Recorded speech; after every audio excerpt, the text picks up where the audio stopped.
Szia, Hügyi! Hello! Mint tudjuk, most te lettél a Mondókon házigazdája. Hogy érzed magad? Mennyire fárasztó ez a feladat most?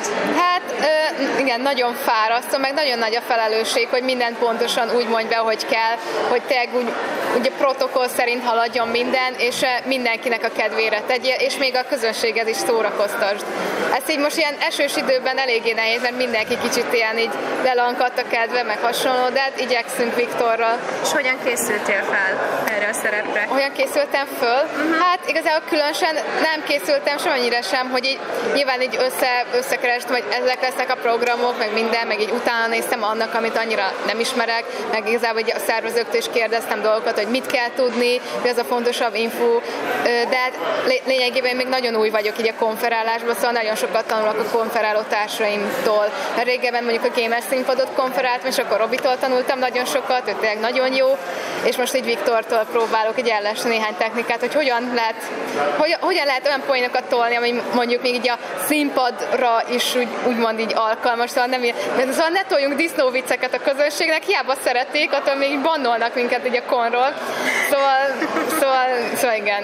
És próbáltál valami újítást belevinni itt a műsorvezetésben? Így észrevettem, hogy mindenkitől megkérdezted, hogy teszel majd fel kérdést neki a színpadon. Igen. Hát igazából azt vettem észre, hogy eddig így fel lettek konferálva, hogy igen, ő jön, és akkor ennyi, és akkor ő fölment a következő ember, aki mondjuk tartja azt a műsort. Én például, hogy külföldön sokszor látom, hogy felkonferálják, és akkor feljön a moderátor, vagy az, aki tartja ezt az előadást, és akkor kicsit kérdezek, hogy ez így, hogy jött ez az ötlet, stb.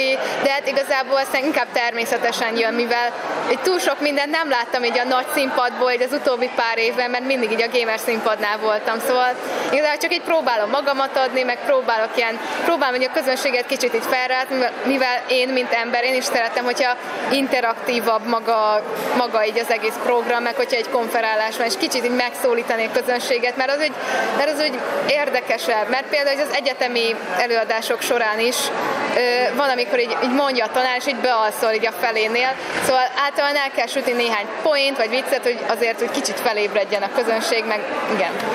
Mondtad, hogy pont külföldön ezt a tapasztalatot látod, vagy hogy beszélgetnek interaktívan, és téged rengeteg helyre hívnak a világon. Mi alapján választod ki, hogy hova mész? Meg tuti van olyan meghívás, amit nem tudsz elfogadni, vagy nincs rá időd? Hát igen, lényegében nincsen rá időm, és mostában egy kicsit úgy nem kiégve érzem magam, hanem fáradtnak érzem magam, főleg így az egyetemi hajtás után, hogy kicsit így pihenni szeretnék. Szóval leginkább vannak kedvenc helyeim, meg vannak kedvenc konyaim is, ahova szeretek menni, és oda mindenképpen úgy igyekszem elmenni, vagy vannak olyan helyek, ahova el szeretnék jutni, ilyen volt például most itt Peru, most megyek szeptemberben Peruba, és oda az volt, hogy az álomország, ahol el akarok menni, hogy Machu Picchu, meg lámák és alpakkák földje, szóval az egy ilyen muszáj. De hát igen, igazából az európai rendezvényekből nem mindegyiket szoktam elvállalni, mivel főleg az ilyen komikonokat. Amikor itt hívnak Európában a komikonokra, az általában inkább egy színészekről szól, nem pedig a cosplayesekről. És igazából egy szervezés szempontjából szerintem még úgy hátrább állnak, mint az amerikai konok, ahol a cosplay szekciónak is van külön ilyen csapata, meg külön van a színész, meg a többi képregény, rajzolók, hasonló. Szóval ez még egy nagyon kezdetleges lábon áll így Európában, és így a komikonokra annyira nem szeretek elmenni, mivel hát igazából annyira nem szervezik meg ezt a cosplay részét, valamint hát igazából európai országok, hogy sokszor, hát nem sokszor jártam Európában, azért voltam ott, és az annyira nem érdekes, de hogyha ott vannak barátaim, hogyha jókat hallok arra a rendezvényre, akkor természetesen elmegyek, de mostanában egyre kevesebb konra mondom azt, hogy oké, megyek, mert kicsit fáradt vagyok, és szeretnék CP-ket csinálni. Most, hogy egyetem után, most már végre tudok craftolni nagyon sokat, most már tudok ilyen epic jelmezeket csinálni, mint az Eurocosplayerseink. Igyekszem majd. Hogyha minden alapanyag és eszköz a rendelkezésedre állna, mi lenne az a cosplay, amit megcsinálnál? Kerrigan a StarCraftból. Hát igen, az nagyon epic, az már egy nagyon sok ideje úgymond álom cosplay, mivel nem tudom, szeretem az ilyen dárkos karaktereket, meg végül ő nem is az a tipikus olyan csinos, nem tudom, a világ szépek karakter, de mégis valahogy úgy tetszik az ilyen dárkossága, meg hogy igazából szeretem Giger munkáit, és kicsit emlékeztet tíger munkája, és főleg így a felülete így a testén. Szóval az nagyon tetszik. És hát nem tudom, igazából a Diablo 3-at is nagyon szeretem, és abból is szeretnék készíteni egy Wizard cosplayt. Ilyen nem tudom, hogy igazából, hogyha így bevágod majd valahova, vagy nem tudom, esetleg, akkor igen, az a piros ruhája. Hogyha beírod, hogy Diablo 3 Wizard a Google-ba, akkor az biztos, hogy kihozza. Értem. Szóval ez a kettő.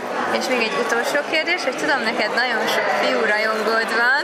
Hát előfordulhat. Biztos, hogy nagyon sokan írnak rá, hogy mikor van az, amikor, tehát mit kell annak a fiúnak csinálnia, amitől nem érzed azt, hogy már túl sok és nyomul, és tehát amikor nem túl sok. Hát nekem azért a tolerancia szintem eléggé magas, mivel én fiúk között nőttem föl gyerekkoromban, szóval valószínűleg én vagyok az, aki elkezdi sütni az ilyen disznópoénokat, és így az emberek így kitérnek a hitükből, hogy no de Angie!